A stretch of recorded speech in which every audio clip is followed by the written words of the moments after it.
Hello जी, कैसे हो जी आप सब। मम्मी ऑप्शोरिया प्रताप में आप सबका स्वागत है। आज बहुत अच्छी कहानी लेकर आई हूँ आप सबके लिए। एक बार एक राजा सुबह सुबह घोड़े के तबेले में जा पहुँचा। वहीं पर एक साधु महाराज भिक्षा लेने के लिए आ पहुँचा। उसे भिक्षा मांगते देख राजा काफ़ी क्रोधित हुआ और क्रोध के कारण उसने उसके पात्र में घोड़े की लीद डाल दी। वह साधु काफ़ी ही शांति भरे स्वभाव का था। वह लीद लेकर वापस चला गया। कुछ समय पश्चात वही राजा जंगल में शिकार करने के लिए गया तो वहाँ उसने कुटिया देखी। कुटिया के बाहर लीद का काफ़ी सारा ढेर लगा हुआ था।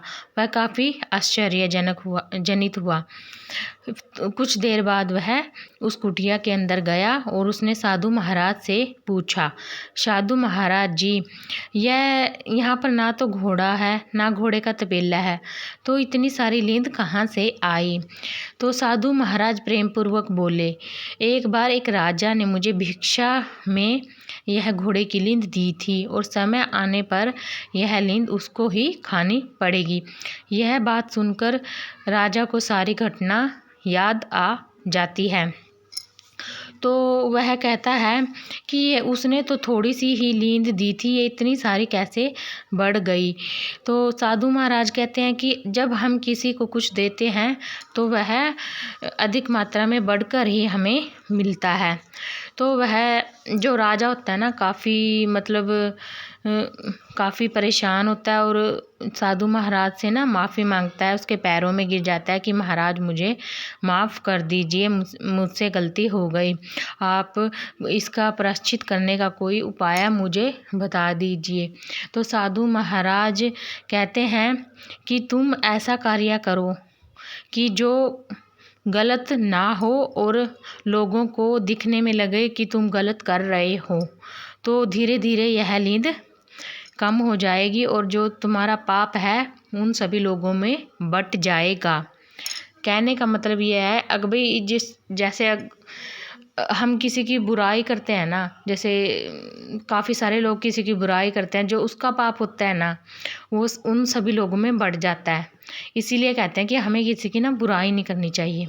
इसी प्रकार राजा राजमहल में जाकर सोचने लगा कि मुझे क्या करना चाहिए। वह सुबह सुबह चौराहे पर बैठ जाता है शराब की बोतल लेकर। तो काफ़ी सारे लोग उसे आते जाते देखते हैं तो काफ़ी उसकी निंदा करते हैं और शाम हो जाती है तो वह कुटिया में जाकर देखता है, साधु महाराज की कुटिया में जाके यह देखता है कि ये जो घोड़े की लीद है बिल्कुल थोड़ी सी रह गई। तो साधु महाराज से पूछता है कि यह लीद काफ़ी कम हो गई महाराज जी।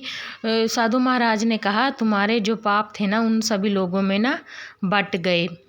इसीलिए कहते हैं कि हमें किसी की भी बुराई नहीं करनी चाहिए।